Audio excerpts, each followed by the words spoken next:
K Umar മൗലവിയുടെ റഹിമഹുല്ലാ തർജുമാനുൽ ഖുർആൻ audio number 680, സൂറത്തു Thwaha, page number 1078. Thwaha മക്കയിൽ അവതരിച്ചത്. വചനങ്ങൾ 135. ആയത്തുകൾ 1 മുതൽ 41 വരെ. ബിസ്മില്ലാഹിർ റഹ്മാനിർ റഹീം. ത്വാഹ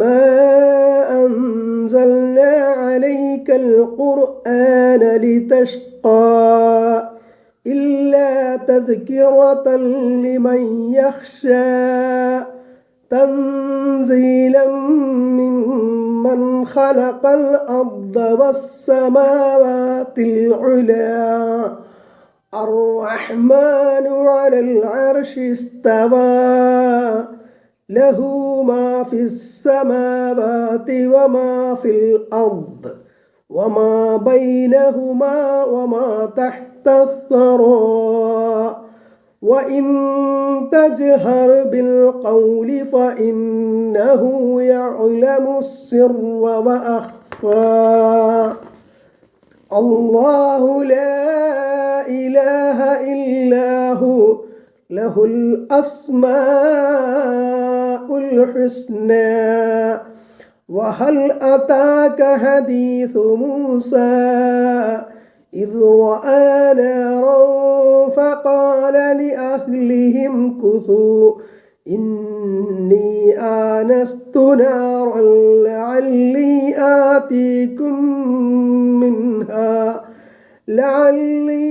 آتيكم منها بقبس أو أجد على النار هدى فلما أتاها نودي يا موسى إني أنا ربك فاخلع نعليك إنك بالواد المقدس طوى وأنا اخترتك فاستمع لما يوحى إنني أنا الله لا إله إلا أنا فاعبدني وأقم الصلاة لذكري إن الساعة آتية أكاد أخفيها لتجزى كل نفس بما تسعى فلا يصدنك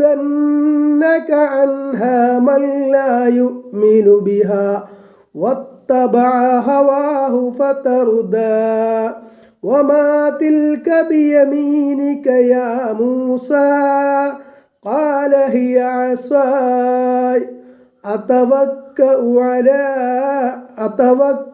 عليها وأخش بها على غنمي ولي فيها مآرب أخرى قال ألقها يا موسى فألقاها فإذا هي حية تسعى قال خذها ولا تخف سنعيدها سيرتها الأولى واضمم يدك إلى جناحك تخرج بيضاء من غير سوء آية أخرى لنريك من آياتنا الكبرى اذهب إلى فرعون إنه طغى قال رب اشرح لي صدري ويسر لي أمري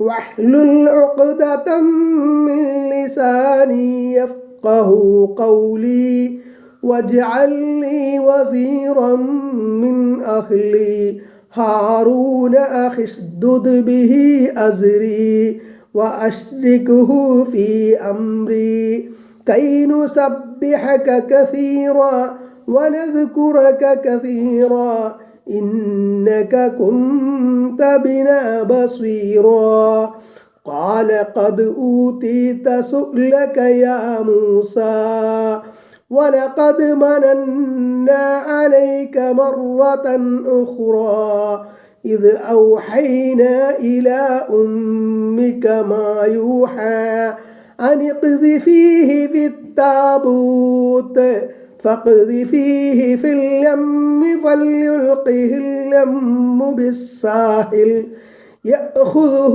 عدو لي وعدو له وألقيت عليك محبة مني ولتصنع على عيني إذ تمشي أختك فتقول هل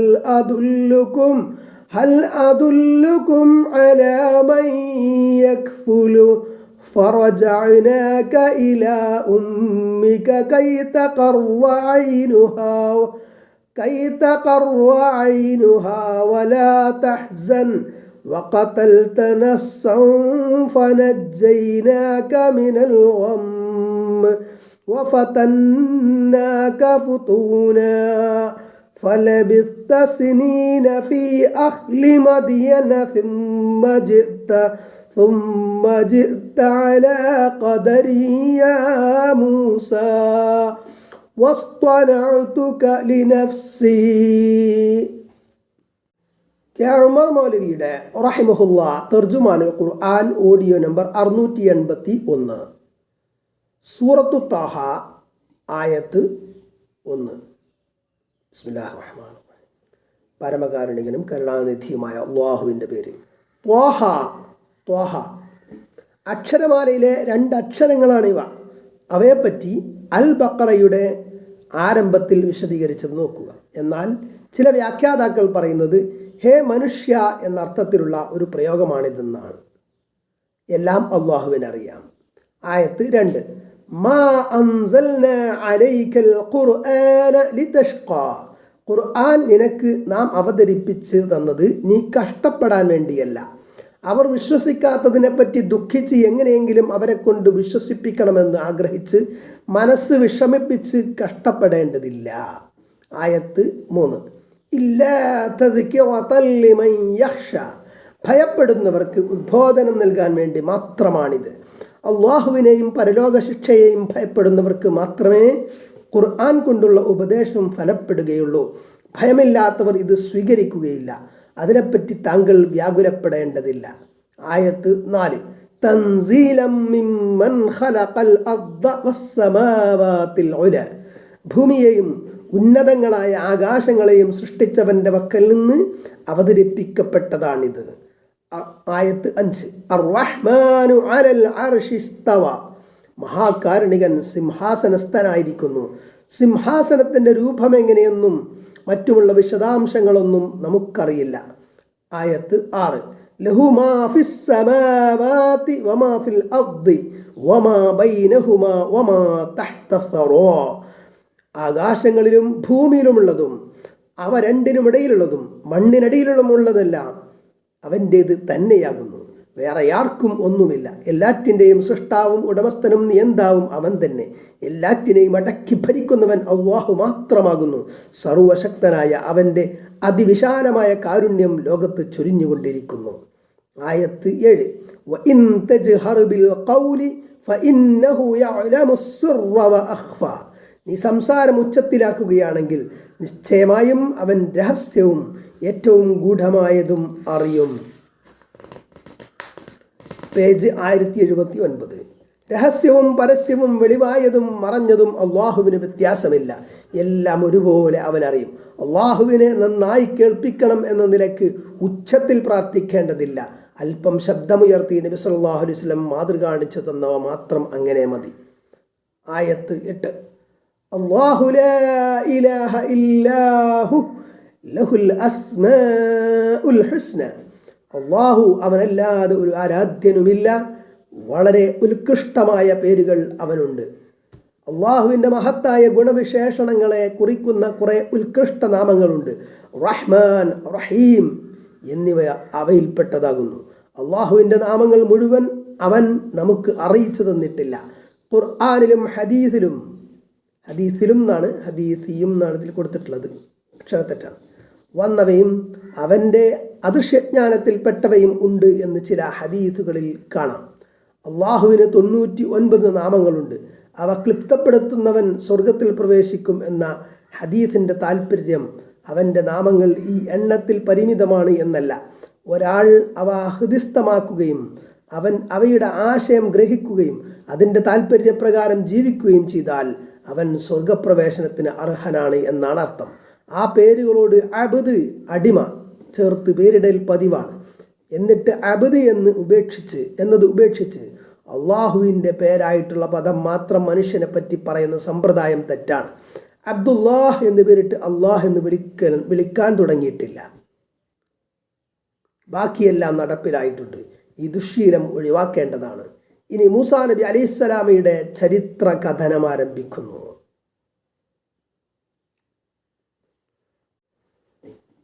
ഉമർ മൗലവിയുടെ റഹിമഹുല്ല തർജുമാനുൽ ഖുർആൻ ഓഡിയോ നമ്പർ 682, സൂറത്തു ത്വഹ ആയത്ത് 9, പേജ് നമ്പർ 1079.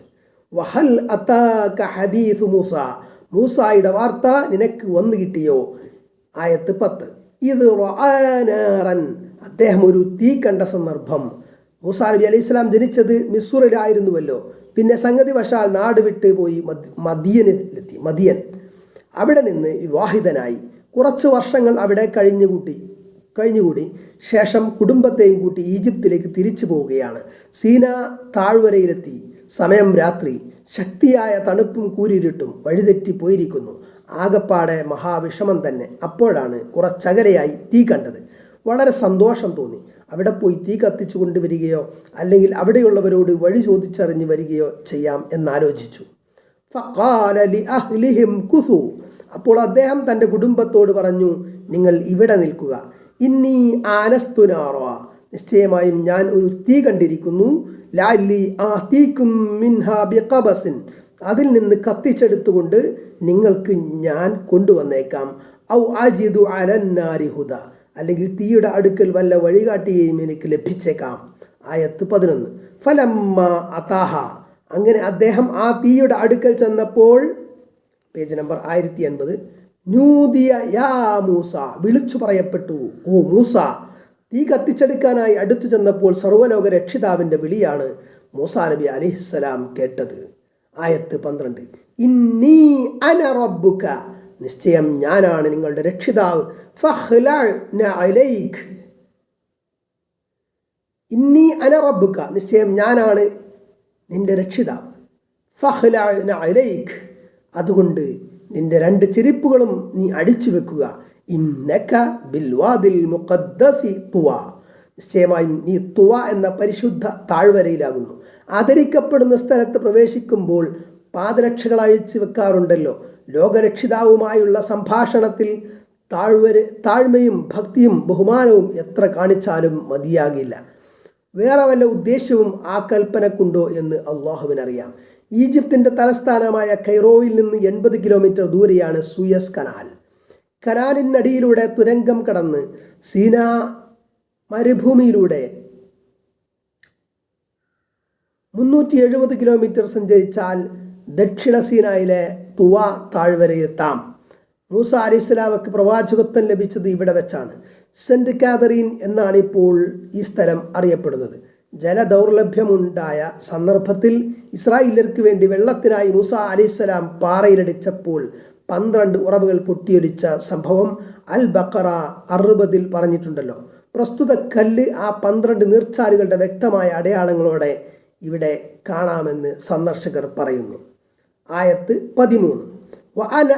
വഅനഖ്തർതുക, ഞാൻ നിന്നെ തെരഞ്ഞെടുത്തിരിക്കുന്നു. ഫസ്തമിഉ ലിമാ യുഹാ, അതിനാൽ നിനക്ക് ദിവ്യബോധനം നൽകപ്പെടുന്നത് നീ ശ്രദ്ധിച്ചു കേൾക്കുക. ആയത്ത് 14. ഇന്നനി അനല്ലാഹു, നിശ്ചയമായും ഞാനാകുന്നു അല്ലാഹു. ലാ ഇലാഹ ഇല്ലാ അന, ഞാനല്ലാതെ ഒരു ആരാധ്യനുമില്ല. ഫഅബുദ്നി, അതിനാൽ നീ എന്നെ ആരാധിക്കുക. വഅഖിമിസ് സ്വലാത ലിദിക്രി, എന്നെ ഓർമ്മിക്കാനായി നമസ്കാരം മുറ പോലെ നീ നിർവഹിക്കുക. അള്ളാഹു അല്ലാതെ മറ്റൊരാരാധ്യനുമില്ല എന്ന മതത്തിൻ്റെ അടിത്തറയെപ്പറ്റി പ്രസ്താവിച്ചതിന് ശേഷം നമസ്കാരത്തെപ്പറ്റിയാണ് കൽപ്പന. സ്രഷ്ടാവിനെ ഓർമ്മിക്കാനാണ് നമസ്കാരം എന്ന് ചൂണ്ടിക്കാണിക്കുകയും ചെയ്യുന്നു. ജീവിതത്തിൻ്റെ വൈവിധ്യമാർന്ന മേഖലകളിൽ വ്യാപൃതനാകുന്ന മനുഷ്യൻ ഇടയ്ക്കിടെ തൻ്റെ ജീവിത ലക്ഷ്യത്തെക്കുറിച്ചും പടച്ചവനെക്കുറിച്ചും ഓർമ്മിക്കണം. നിർബന്ധമാണത്. അതിനുവേണ്ടി അംഗശുദ്ധി വരുത്തി നമസ്കാരം നിർവഹിച്ചേ പറ്റൂ. നിരന്തരമായ ജോലി തിരക്കുകൾക്കിടയിൽ ഇങ്ങനെയൊരു കർമ്മമില്ലെങ്കിൽ മനുഷ്യൻ ഭൗതിക പ്രശ്നങ്ങളിൽപ്പെട്ട് സൃഷ്ടാവിനെയും പരലോകത്തെയും ഒക്കെ മറന്നുപോകും. അങ്ങനെ മറക്കാതിരിക്കാനും തന്നെ നിയന്ത്രിച്ചു കൊണ്ടിരിക്കുന്ന സർവശക്തനും കരുണാവാരിധിയുമായ പടച്ചവനെ ഓർത്തുകൊണ്ടിരിക്കാനുമാണ് നമസ്കാരം. Page number 1081. നമസ്കരിക്കുമ്പോൾ ചൊല്ലുകയും പറയുകയും ചെയ്യുന്ന വാക്യങ്ങളുടെ അർത്ഥമറിയണം. എന്നാൽ അതിനെപ്പറ്റി ചിന്തിച്ചുകൊണ്ട് നമസ്കരിക്കാം. നമസ്കാരത്തിൽ നിന്ന് ശ്രദ്ധ തെറ്റിക്കാനും ദൈവസ്മരണ ഇല്ലാതാക്കുവാനുമാണ് പിശാച് ശ്രമിക്കുക. നമസ്കരിക്കുന്ന വിശ്വാസിയെ പിശാച് കെണിയിൽപ്പെടുത്തുക അങ്ങനെയാണ്. നമസ്കരിക്കാത്തവൻ വഴികേടിൽ തന്നെയാണല്ലോ. നമസ്കാരത്തിലെ ഏകാഗ്രത സുപ്രധാനമാണ്. ഇത് എൻ്റെ ജീവിതത്തിലെ അവസാനത്തെ നമസ്കാരമാണ് എന്ന് വിചാരിക്കുന്നതും സർവ്വലോക രക്ഷിതാവിൻ്റെ മുമ്പിലാണ് നിൽക്കുന്നത് എന്നതുമുള്ള ചിന്ത നമസ്കാരത്തിൽ ശ്രദ്ധ കേന്ദ്രീകരിക്കാൻ സഹായിക്കുമെന്ന് പണ്ഡിതന്മാർ പറയുന്നു. അള്ളാഹുവിനെ നിരന്തരമായി സ്മരിക്കാൻ അവൻ നമ്മെ അനുഗ്രഹിക്കട്ടെ. ഉമർ മൗലവിയുടെ റഹിമഹുല്ല തർജുമാനുൽ ഖുർആൻ ഓഡിയോ നമ്പർ 683. സൂറത്തു ത്വഹ ആയത്ത് 15, പേജ് നമ്പർ 1081. ഇന്നസ്സാഅത ആതിയത്തുൻ, നിശ്ചയമായും അന്ത്യനാൾ വരിക തന്നെ ചെയ്യും. അകാദു ഉഖ്ഫീഹാ ലിതുജ്സാ കുല്ലു നഫ്സിൻ ബിമാ തസ്ആ, ഓരോ ആൾക്കും അവരവർ പ്രവർത്തിക്കുന്നതിന് അനുസരിച്ച് പ്രതിഫലം നൽകപ്പെടാൻ വേണ്ടി ഞാനത് ഗോപ്യമാക്കി വെച്ചേക്കാം. ആയത്ത് 16. ഫലാ യസുദ്ദന്നക അൻഹാ മൻ ലാ യുഅ്മിനു ബിഹാ വത്തബഅ ഹവാഹു, അതിനാൽ അതിൽ വിശ്വസിക്കാതെ തൻ്റെ ദേഹേച്ഛയെ പിൻപറ്റിയവൻ അതിൽ നിന്ന് നിന്നെ തടയാതിരിക്കട്ടെ. ഫത്തർദ, അപ്പോൾ നീ നാശമടയും. പരലോകത്തേക്ക് വേണ്ട ഒരുക്കങ്ങൾ ചെയ്യാതെ തന്നിഷ്ടപ്രകാരം അഴിഞ്ഞാടുന്നവൻ നാശമടഞ്ഞത് തന്നെ. പരലോക വിശ്വാസമുള്ളവനാണ് ദേഹേച്ഛകളെ നിയന്ത്രിക്കുക. മരണാനന്തര ജീവിതത്തിലെ ശിക്ഷ ഭയപ്പെടുന്നില്ലെങ്കിൽ അവൻ മൃഗത്തെപ്പോലെ ജീവിക്കുന്നത് തടയാൻ ആർക്ക് കഴിയും? ആയത്ത് 17. വമാ തിൽക ബിയമീനിക യാ മൂസ, ഓ മൂസ, നിന്റെ വലങ്കയിൽ എന്താണത്? ആയത്ത് 18. ഖാല ഹിയ അസ്വായ അതവക്കഉ അലൈഹാ, അദ്ദേഹം പറഞ്ഞു, അത് എൻ്റെ വടിയാണ്, ഞാൻ അതിന്മേൽ ഊന്നി നിൽക്കും. വ അഹുഷു ബിഹാ അലാ ഗനമി, അതുകൊണ്ട് എൻ്റെ ആടുകൾക്ക് ഇല കൊഴിച്ചു കൊടുക്കുകയും ചെയ്യും. വലിയ ഫിഹാ മആരിബു ഉഖ്റ, എനിക്ക് അതിൽ വേറെയും ആവശ്യങ്ങളുണ്ട്. ആയത്ത് 19. ഖാല അൽഖിഹാ യാ മൂസ, അല്ലാഹു പറഞ്ഞു, ഓ മൂസ, നീ അത് താഴെയിടൂ. ആയത്ത് 20. ഫഅൽഖാഹാ ഫഇദാ ഹിയ ഹയ്യത്തുൻ തസ്ആ, അപ്പോൾ അദ്ദേഹം അത് താഴെയിട്ടു, അപ്പോഴതാ അതൊരു പാമ്പായി ഓടുന്നു. ആയത്ത് 21. ഖാല ഖുദ്ഹാ വലാ തഖഫ്, അല്ലാഹു പറഞ്ഞു, നീ അതിനെ പിടിച്ചുകൊള്ളുക, നീ ഭയപ്പെടേണ്ട. സനുഈദുഹാ സീറതഹൽ ഊലാ, അതിനെ അതിൻ്റെ ആദ്യത്തെ അവസ്ഥയിലേക്ക് തന്നെ നാം മടക്കുന്നതാണ്. Page number 1082. അത് വടിയാണെന്നത് വ്യക്തമായ കാര്യമാണെങ്കിലും പ്രത്യേക ശ്രദ്ധയുണർത്തുവാനാണ് അത് എന്താണെന്ന് അള്ളാഹു ചോദിക്കുന്നത്. ചില അത്ഭുത കൃത്യങ്ങൾ ആ വടി കൊണ്ട് അള്ളാഹു ഉദ്ദേശിക്കുന്നുണ്ട്. സാധാരണയുള്ള ചില ഉപയോഗങ്ങളിൽ കവിഞ്ഞ് ഒന്നുമില്ലെന്ന് മൂസ അലൈഹിസ്സലാം പറയുന്നു. സർവ്വലോക രക്ഷിതാവുമായുള്ള അഭിമുഖ സംഭാഷണം കഴിയുന്നത്ര നീട്ടിക്കൊണ്ടു പോകാനാകാം നിസ്സാരമെങ്കിലും അക്കാര്യങ്ങൾ അദ്ദേഹം ചൂണ്ടിക്കാണിക്കുന്നത്. ലോകത്ത് മറ്റാർക്കും ലഭിക്കാത്ത തികച്ചും അസാധാരണവും അസുലഭവുമായ ഒരു സൗഭാഗ്യമാണ് ഈ ലഭിച്ചിട്ടുള്ളത്. എങ്കിലും കൂടുതൽ സംസാരിക്കുന്നത് ബഹുമാനക്കുറവോ മര്യാദകേടോ ആയിപ്പോകുമെന്ന ആശങ്കയോടെ അതുകൊണ്ട് വേറെ പല ആവശ്യങ്ങൾ ഉണ്ട് എന്ന് പറഞ്ഞ് മതിയാക്കുകയാണ്. അങ്ങനെ ആ വടി നിലത്തിടുമ്പോൾ പാമ്പായി മാറുന്ന അത്ഭുതം കാണിച്ചു കൊടുത്തു. ഉഗ്രാവിഷമുള്ള ഒരു പാമ്പിനെ കണ്ടാൽ ഭയപ്പെടുന്നത് സ്വാഭാവികമാണ്. മൂസ അലൈഹിസ്സലാമയും അപ്രകാരം പേടിച്ചു. ഭയപ്പെട്ടുകൊണ്ട് അദ്ദേഹം തിരിഞ്ഞു നോക്കാതെ ഓടിയെന്ന് നംല് 10 പറയുന്നുണ്ട്. അത് തൻ്റെ വടിയാണെന്നും ഇപ്പോൾ പാമ്പായി തീർന്നെങ്കിലും അത് വീണ്ടും വടിയായിത്തീരുമെന്നും ദൈവദൂതനായ അദ്ദേഹത്തിന് അപ്പോൾ മനസ്സിലായിരുന്നെങ്കിൽ പേടിച്ചോടില്ലായിരുന്നു. നമ്മുടെ സമുദായം ഔലിയാക്കളെപ്പറ്റി പറയുന്ന കഥകൾ എന്തൊക്കെയാണ്? ബുദ്ധിയുള്ളവർ ചിന്തിക്കട്ടെ. ആയത്ത് 22. വദുമും യദക ഇലാ ജനാഹിക, നിന്റെ കൈ നിന്റെ പാർശ്വത്തിലേക്ക് ചേർത്ത് പിടിക്കുക. തഖ്റുജ് ബൈദാഅ മിൻ ഗൈരി സൂ, യാതൊരു ദോഷവും കൂടാതെ വെള്ള നിറമുള്ളതായി അത് പുറത്തു വരും. ഈ നിറം മാറ്റം സുഖക്കേടൊന്നുമല്ല, അത് മറ്റൊരു അത്ഭുത ദൃഷ്ടാന്തം. ആയത്തൻ ഉഖ്റ, മറ്റൊരു ദൃഷ്ടാന്തമായിക്കൊണ്ട്. ആയത്ത് 23, ലിനുരിയക മിൻ ആയാതിനൽ കുബ്റ, നമ്മുടെ അതിമഹത്തായ ദൃഷ്ടാന്തങ്ങളിൽ ചിലത് നിനക്ക് നാം കാണിച്ചു തരുന്നതിന് വേണ്ടി. ദൈവദൂതൻ എന്ന നിലയിൽ അദ്ദേഹത്തിന് അള്ളാഹു നൽകുന്ന അമാനുഷിക ദൃഷ്ടാന്തങ്ങളാണ് പാമ്പായി മാറുന്ന വടിയും പ്രകാശിച്ചു തിളങ്ങുന്ന കൈപ്പത്തിയും. അത് രണ്ടും കാണിച്ചു കൊടുത്തു. എന്നിട്ട് കൽപ്പിക്കുന്നു. ആയത്ത് 24, ഇദ്ഹബ് ഇലാ ഫിർഔന ഇന്നഹു തഗാ, നിശ്ചയമായും ഫിർഔന്റെ അടുക്കലേക്ക് നീ പോകുക, നിശ്ചയമായും അവൻ അതിക്രമകാരിയായിരിക്കുന്നു. ആയത്ത് 25, ഖാല റബ്ബി ശ്റഹ് ലീ സദ്രി, അദ്ദേഹം പറഞ്ഞു, എൻ്റെ രക്ഷിതാവേ, എൻ്റെ നെഞ്ചി എനിക്ക് നീ വിശാലമാക്കി തരേണമേ. ഈ ഭാരിച്ച ചുമതലയേൽക്കാനും അത് യഥാവിധി നിറവേറ്റാനും തക്ക ഹൃദയവിശാലത എനിക്ക് നൽകണമേ എന്ന് മൂസ അലൈഹിസ്സലാം റബ്ബിനോട് പ്രാർത്ഥിക്കുകയാണ്. നിന്റെ വഹി ഏറ്റുവാങ്ങുവാനും ഈ ദൗത്യ നിർവഹണത്തിൽ നേരിടുന്ന ബുദ്ധിമുട്ടുകൾ സഹിക്കുവാനും എതിർപ്പുകളെ പ്രതിരോധിക്കുവാനും തക്ക പ്രാപ്തിയും ധൈര്യവും ക്ഷമയും എൻ്റെ ഹൃദയത്തിന് നീ പ്രദാനം ചെയ്യണമേ. ആയത്ത് 26, വയസ്സിർ ലി അംരി, എൻ്റെ കാര്യം എനിക്ക് നീ എളുപ്പമാക്കി തരികയും ചെയ്യണമേ. പേജ് നമ്പർ 1083, ആയത്ത് 27, 28, വഹ്ലുൽ ഉഖ്ദതം മിൻ ലിസാനി യഫ്ഖഹു ഖൗലി, ഞാൻ പറയുന്നത് ആളുകൾക്ക് മനസ്സിലാകത്തക്കവണ്ണം എൻ്റെ നാവിൽ നിന്ന് കെട്ടഴിച്ചു തരികയും ചെയ്യണമേ. മൂസ നബി അലൈഹിസ്സലാമക്ക് നല്ലവണ്ണം സംസാരിക്കാൻ ഒരു ബുദ്ധിമുട്ട് ഉണ്ടായിരുന്നു. സംസാരിച്ചാൽ നല്ലവണ്ണം വ്യക്തമാവുകയില്ല. വിക്ക് പോലെ എന്തോ ആയിരുന്നു എന്ന് വ്യാഖ്യാതാക്കൾ പറയുന്നു. അത് നീങ്ങിക്കിട്ടാനാണ് ഈ പ്രാർത്ഥന. ഹൃദയവിശാലതയും ചിന്തയും സംസാരവും തമ്മിൽ ശക്തമായ ബന്ധമുണ്ടെന്ന് 25 മുതൽ 28 വരെ ആയത്തുകൾ അടിസ്ഥാനമാക്കി അഭിപ്രായപ്പെടുന്നവരുണ്ട്. ആഴത്തിൽ ചിന്തിക്കുകയും സൂക്ഷ്മമായ വിശകലനം നടത്തുകയും ചെയ്യുന്നവർ സംസാരിക്കുമ്പോൾ തന്നെ തിരിച്ചറിയാം. അപാരമായ ക്ഷമയും നിശ്ചയദാർഢ്യവും വലിയ ഹൃദയവിശാലതയുള്ളവർക്കേ ഉണ്ടാകൂ. അപൂർവവും അസുലഭവുമായ ഈ സവിശേഷ ഗുണങ്ങൾ പ്രവാചക ദൗത്യം ഏറ്റെടുക്കുന്ന മൂസ അലൈഹിസ്സലാം തനിക്കുണ്ടാകണമെന്ന് ആഗ്രഹിച്ചു. ഈ പ്രാർത്ഥനകൾ ഓരോ പ്രബോധകനും തൻ്റെ നിത്യപ്രാർത്ഥനകളിൽ ഉൾപ്പെടുത്തണം. അത്രമാത്രം അർത്ഥസമ്പുഷ്ടവും ഹൃദയസ്പർശിയുമായ ആണ് ഈ പ്രാർത്ഥനാ വചനങ്ങൾ. ആയത്ത് 29, വജ്അൽ ലീ വസീറൻ മിൻ അഹ്ലി, എൻ്റെ കുടുംബത്തിൽ നിന്ന് എനിക്കൊരു സഹായിയെ നിശ്ചയിച്ചു തരികയും ചെയ്യണമേ. ആയത്ത് 30, ഹാറൂന അഖി, അതായത് എൻ്റെ സഹോദരൻ ഹാറൂനെ. ആയത്ത് 31, ഉഷ്ദുദ് ബിഹി അസ്രി, അവനെ കൊണ്ട് എൻ്റെ ശക്തിയെ നീ ഫലപ്പെടുത്തണമേ. ആയത്ത് 32, വഅശ്രിക്ഹു ഫീ അംരി, എൻ്റെ കാര്യത്തിൽ അവനെ നീ പങ്കാളിയാക്കുകയും ചെയ്യണമേ. ആയത്ത് 33, കൈ നുസബ്ബിഹക കസീറ, ധാരാളമായി നിന്റെ പരിശുദ്ധിയെ ഞങ്ങൾ വാഴ്ത്തുവാനും. ആയത്ത് 34, വനദ്കുറക കസീറ, നിന്നെ ധാരാളമായി ഞങ്ങൾ സ്മരിക്കുന്നതിന് വേണ്ടിയും. ഏറ്റവും വലിയ അഹങ്കാരിയായ ഫിർഔന്റെ അടുത്തേക്കാണ് ഞാൻ പോകുന്നത്. മഹാദൗത്യമാണ് എനിക്ക് നിർവഹിക്കാനുള്ളത്. എനിക്കൊരു സഹായിയെ വേണം. ഈ കാര്യത്തിൽ എൻ്റെ സഹോദരൻ ഹാറൂനെ നീ പങ്കാളിയാക്കി തരണം, നിന്നെ കൂടുതൽ മഹത്വപ്പെടുത്താനും പ്രകീർത്തിക്കുവാനും വേണ്ടി. ആയത്ത് 35, ഇന്നക കുന്ത ബിനാ ബസീറ, നിശ്ചയമായും നീ ഞങ്ങളെ സൂക്ഷ്മമായി കണ്ടറിയുന്നവനാണല്ലോ. പ്രവാചകനാക്കി നിശ്ചയിച്ച് ദിവ്യദൗത്യത്തിൻ്റെ സത്യത സാക്ഷ്യപ്പെടുത്തുവാൻ അമാനുഷിക ദൃഷ്ടാന്തങ്ങൾ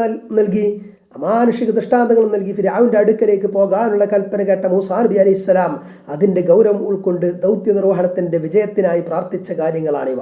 ഫിർഔനിൻ്റെ കൊട്ടാരത്തിലാണ് താൻ വളർന്നത്. പിന്നീട് അബദ്ധത്തിൽ സംഭവിച്ച ഒരു കൊലയുടെ പേരിൽ നാടുവിട്ടതാണ്. തിരിച്ച് അവിടെ ചെന്നാൽ എന്തൊക്കെയാണ് ഉണ്ടാവുക എന്ന് അറിഞ്ഞുകൂടാ. മാനസിക വിശാലത ലഭിക്കുക എന്നത് ആന്തരിക സഹായമാണ്. ബാഹ്യമായ സഹായമാണ് കാര്യം എളുപ്പമാക്കൽ. രണ്ടിനും വേണ്ടി, മറ്റു കാര്യങ്ങൾക്കും വേണ്ടി വിനയാന്വിതനായി മൂസ അലൈഹിസ്സലാം പ്രാർത്ഥിച്ചു. ഉടനെ അള്ളാഹു മറുപടി കേൾക്കുമാറാകുന്നു. ഉടനെ അള്ളാഹുവിൻ്റെ മറുപടി കേൾക്കാറാകുന്നു. ഉമർ മൗലവിയുടെ റഹിമഹുല്ലാ തർജുമാനുൽ ഖുർആൻ ഓഡിയോ നമ്പർ 684, പേജ് നമ്പർ 1084, സൂറത്തു ത്വാഹ ആയത്ത് 36. ഖാല ഖദ് ഊതീത സുഅലക യാ മൂസ. അല്ലാഹു പറഞ്ഞു, ഓ മൂസ, നീ ചോദിച്ചത് നിനക്ക് നൽകപ്പെട്ടിരിക്കുന്നു. ഹൃദയത്തെ വിശാലമാക്കുക, കാര്യം എളുപ്പമാക്കുക, സംസാര തടസ്സം നീക്കുക, സഹോദരൻ ഹാറൂനെ നബിയാക്കുക. ഇങ്ങനെ അപ്പോൾ ചോദിച്ചതെല്ലാം അല്ലാഹു നൽകി. ആയത്ത് 37. വലഖദ് മനന്ന അലൈക മർറതൻ ഉഖ്റാ. മറ്റൊരു തവണ നിനക്ക് നാം അനുഗ്രഹം നൽകുക തന്നെ ചെയ്തിട്ടുണ്ട്. ആയത്ത് 38. ഇത് ഔഹൈന ഇലാ ഉമ്മിക മാ യുഹാ. നിന്റെ മാതാവിന് ബോധനം നൽകപ്പെടേണ്ട സംഗതി നാം ബോധനം നൽകിയ സന്ദർഭം. വഹി എന്നാൽ മറ്റുള്ളവർക്ക് അറിയാൻ കഴിയാത്ത വിധത്തിലുള്ള രഹസ്യമായ അറിയിപ്പ് എന്നാണ് ഭാഷയിൽ അർത്ഥം. യാക്കൂബ് നബി അലൈഹി സ്വലാമയുടെ 12 മക്കളുടെ സന്താന പരമ്പരകളായ ഇസ്രായേൽ സന്തതികൾ യൂസുഫ് നബി അലൈഹി സ്വലാം ഈജിപ്തിൽ ഭരണത്തിൽ പങ്കാളിയായതോടെ അവിടെ താമസമാക്കി. കാലക്രമേണ ഇവർ വളരെ വർദ്ധിച്ചുവെങ്കിലും ഭരണവർഗമായ ഖിബ്തി അഥവാ കോപ്റ്റിക് വംശജർ ഇസ്രായേലിയരെ അടിമകളാക്കി പീഡിപ്പിച്ചു. അവർ ഇവരുടെ വംശവർദ്ധനവ് കുറക്കുവാനും ശക്തി ക്ഷയിപ്പിക്കുവാനും ബനു ഇസ്രായേൽ വംശത്തിൽ ജനിക്കുന്ന ആൺകുട്ടികളെ കശാപ്പ് ചെയ്യുകയും പെൺകുട്ടികളെ ജീവിക്കാൻ അനുവദിക്കുകയും ചെയ്തിരുന്നു. ഇങ്ങനെ അതികഠിനമായ ശിക്ഷ അവർ അനുഭവിച്ചു കൊണ്ടിരുന്ന കാലത്താണ് മൂസാ നബി അലൈഹിസ്സലാം ഭൂജാതനായത്. ജനിച്ചത് ആൺകുഞ്ഞാണെന്ന് കണ്ട് മാതാവും മറ്റുള്ളവരും പരിഭ്രമിച്ചു. എന്താണ് ചെയ്യേണ്ടത് എന്നറിയാതെ അവർ വിഷമിച്ചു. അപ്പോൾ മാതാവിന് അള്ളാഹുവിൻ്റെ രഹസ്യ അറിയിപ്പുണ്ടായി. ആയത്ത് 39. അനിഖ്ദി ഫീഹി ഫിത്താബൂതി ഫഖ്ദി ഫീഹി ഫിൽ യമ്മി. കുട്ടിയെ നീ പെട്ടിയിലാക്കുകയും എന്നിട്ട് നീ അതിനെ നദിയിൽ ഇടുകയും ചെയ്യുക എന്ന്. ഫല്യുൽഖിഹിൽ യമ്മു ബിസ്സാഹിലി. അങ്ങനെ നദി അതിനെ കരയിലേക്ക് തള്ളിക്കൊണ്ടുപോകട്ടെ. യഖുദുഹു അദുവ്വുൻ ലീ വഅദുവ്വുൻ ലഹ്. എൻ്റെ ശത്രുവും അവൻ്റെ ശത്രുവുമായ ഒരുവൻ അത് എടുക്കും. വഅൽഖൈതു അലൈക മഹബ്ബതൻ മിന്നി. എൻ്റെ പക്കൽ നിന്നുള്ള സ്നേഹത്തെ നിൻ്റെ മേൽ ഞാൻ ഇട്ടു തരികയും ചെയ്തു. വലിതുസ്ന അലാ ഐനി. എൻ്റെ കൺമുമ്പിൽ നീ വളർത്തിയെടുക്കപ്പെടുന്നതിന് വേണ്ടിയും. ഫിർഔന്റെ പീഡനങ്ങളിൽ നിന്ന് ഇസ്രായേൽ സന്തതികളെ മോചിപ്പിക്കാനുള്ള ദൈവദൂതൻ ആ അക്രമിയുടെ കൊട്ടാരത്തിൽ തന്നെ വളരണമെന്നായിരുന്നു അള്ളാഹു തീരുമാനിച്ചത്. കുട്ടിയെ പെട്ടിയിലാക്കി ലൈൻ നദിയിൽ ഒഴുക്കി. ഫിർഔന്റെ ആൾക്കാർ കുഞ്ഞിനെ കണ്ടു. കുട്ടിയെ കൊട്ടാരത്തിൽ എത്തിച്ചു. കൊല്ലാൻ ഒരുങ്ങിയെങ്കിലും കുഞ്ഞിൻ്റെ നേരെ പ്രത്യേകമായ കനിവ് അള്ളാഹു ക്രൂര ഭരണാധികാരിയായ ഫിർഔന്റെ മനസ്സിലേക്ക് ഇട്ടുകൊടുത്തു. കുഞ്ഞിന് മുല കൊടുക്കാൻ കൊട്ടാരത്തിൽ നടത്തിയ ശ്രമങ്ങളെല്ലാം വിഫലമായി. പെട്ടിയിലിട്ട് ഒഴുക്കിയ കുഞ്ഞിനെ പിന്തുടരാൻ മാതാവ് ഏൽപ്പിച്ചതനുസരിച്ച് മൂസാ നബി അലൈഹി ഇസ്ലാമിയുടെ സഹോദരി കൊട്ടാരത്തിലെത്തിയ നേരമായിരുന്നു അത്. കുട്ടി ആരുടെയും മുല കുടിക്കുന്നില്ലെന്ന് കണ്ട് വിഷമിച്ചപ്പോൾ അതിനുള്ള പരിഹാരം സഹോദരി നിർദ്ദേശിച്ചു. ഈ കുഞ്ഞിന് മുല കൊടുക്കാൻ പറ്റിയ ഒരു സ്ത്രീയെ കാണിച്ചു തരാമെന്ന് പറഞ്ഞു. ഒടുവിൽ മൂസായെ സ്വന്തം മാതാവിന് തന്നെ മുലയൂട്ടി വളർത്താൻ ഭാഗ്യം കിട്ടി. ആ അനുഗ്രഹമാണിവിടെ ഓർമ്മിപ്പിക്കുന്നത്. ആയത്ത് 40, പേജ് നമ്പർ 1085. ഇത് തംഷി ഉഖ്തുക. നിന്റെ സഹോദരി നടക്കുന്ന സന്ദർഭം. ഫതഖൂലു. അപ്പോൾ അവൾ പറയുകയും ചെയ്യുന്നു, ഹൽ അദുല്ലുകും അലാ മൻ യക്ഫുലു.